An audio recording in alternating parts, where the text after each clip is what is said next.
தமிழக சட்டமன்ற தேர்தலுக்கு இன்னும் சில மாதங்களே இருக்கும் நிலைமையில அரசியல் கட்சிகள் தேர்தல் பணிகளை தீவிரப்படுத்தி வந்துட்டு இருக்கு. அந்த வகையில ஆளும் கட்சியான திமுக தற்போதுள்ள கூட்டணியை தக்க வச்சு தேர்தலை எதிர்கொள்ள காய் நகர்த்தி வந்துட்டு இருக்கு. இதே போல அதிமுகவும் தனது தலைமையிலான கூட்டணியை விரிவுபடுத்த பல கட்சிகளோடு பேச்சுவார்த்தை நடத்தி வந்துட்டு இருக்கு. இதன் முதல் கட்டமாக அதிமுக பாஜகவோடு சேர்ந்து கூட்டணியை உறுதி செஞ்சிருக்காங்க. அடுத்ததா பாமக, தேமுதிக உள்ளிட்ட கட்சிகளோடு இணைய திட்டமிட்டு வந்துட்டு இருக்காங்க.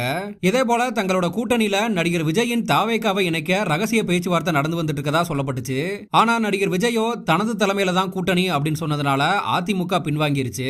இந்த நிலைமையில 2022 ஆண்டு நடைபெற உள்ள சட்டமன்ற தேர்தல் தான் தனது இலக்கு என அறிவித்துள்ள விஜய் இதற்கான பணிகள்ல தற்போது தீவிரம் காட்டி வந்துட்டு இருக்காரு. அந்த வகையில தற்போது சென்னையில நடைபெற்ற செயற்குழு கூட்டத்தில் முக்கிய தீர்மானங்கள் நிறைவேற்றப்பட்டிருக்கு. இதுல ஒரு முக்கிய பகுதியா சட்டமன்ற தேர்தலில் தாவேகாவின் முதலமைச்சர் வேட்பாளராக விஜய் அறிவிக்கப்பட்டிருக்காரு. குறிப்பா தாவேகா தலைமையில அமையும் கூட்டணி எப்போதும் திமுக மற்றும் பாஜகவுக்கு எதிராகவே இருக்கும் அப்படின்னு தீர்மானமானது நிறைவேற்றப்பட்டிருக்கு. முக்கியமா ஆகஸ்ட் 2025 தாவேகாவோட 2வது மாநில மாநாடு நடைபெறும் அப்படின்னும் தமிழகம் முழுவதும் விஜய் மக்கள் சந்திப்பு நிகழ்ச்சிகள் நடைபெறும் அப்படின்னு தெரிவிக்கப்பட்டிருக்கு. இப்படி இருக்கக்கூடிய சூழல்ல விஜய் தன்னோட அரசியல் ஆலோசகரா பிரசாந்த் கிஷோரை நியமிச்சாரு. கடந்த சில மாதங்களுக்கு முன்பதாக நடைபெற்ற தாவேகா 2ஆம் ஆண்டு துவக்க விழாவில் பிரசாந்த் கிஷோர் கலந்து கொண்டாரு. குறிப்பா அந்த நிகழ்ச்சியில பிரசாந்த் கிஷோர் விஜய்க்கு ஆதரவா பேசியிருந்தாரு. அப்போது தேர்தல் வியூகங்கள் அடுத்ததா செய்ய வேண்டிய திட்டங்கள் தொடர்பான ஆலோசனையை விஜய்க்கு வழங்குவாரு அப்படின்னு அறிவிக்கப்பட்டது. இதனை அடுத்து பிரசாந்த் கிஷோர் விஜய்க்கான அரசியல் பணிகளை மேற்கொள்ள தனியா ஒரு டீமை உருவாக்கி இருக்காரு.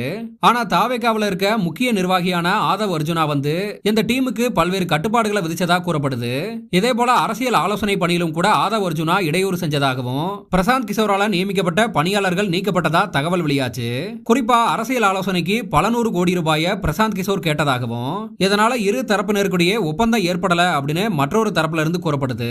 இதனால தாவேகாவின் அரசியல் ஆலோசனை பணியில பெரிய அளவுல பிரசாந்த் கிஷோர் ஈடுபடாம அமைதி காத்து வந்ததாகவும் தாவேகாவோட அரசியல் ஆலோசனை பணியிலிருந்து பின்வாங்கியதாகவும் கூறப்பட்டுச்சு. இதனால தற்போது ஆதவ் அர்ஜுனா தலைமையிலான டீம் தான் தாவேகாவுக்கு அரசியல் ஆலோசனை வழங்கி வருவதாக கூறப்படுது.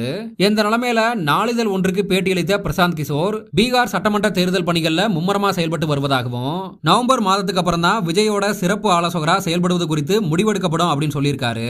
இதனால தொடர்ந்து தமிழக வெற்றி கழகத்தின் ஆலோசகரா அவர் செயல்படுவாரு அப்படின்னு சொல்லப்பட்ட நிலைமையில தற்போது சிறிது காலம் ஓய்வெடுக்க போவதா தெரிவிச்சிருக்கிறது தாவேகா கட்சியினர் மத்தியில அதிர்ச்சியை ஏற்படுத்தி இருக்கதா சொல்லப்படுது.